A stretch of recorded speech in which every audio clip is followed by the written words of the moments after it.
Alan Sangon naman of Stars Photog.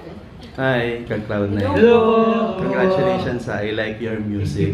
Especially yung Tara Na. Yeah, ang ganda ng music na yan. Pero why did you choose Tara Na para dito sa launching ninyo ngayon? It's because we made a lot of memories through that song since yun po yung first aka debut song po namin. And doon po kami nakilala sa song na yun. Tuwing may dumadaan po na tao sa amin, sasabihin sa kanila, kayo ba yung Cloud7? My dreams are waking up.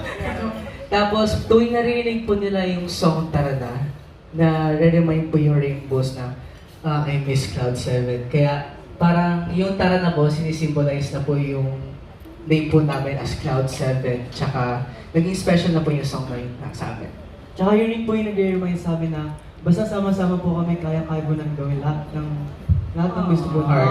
So, basta sama-sama po kami. Cloud7.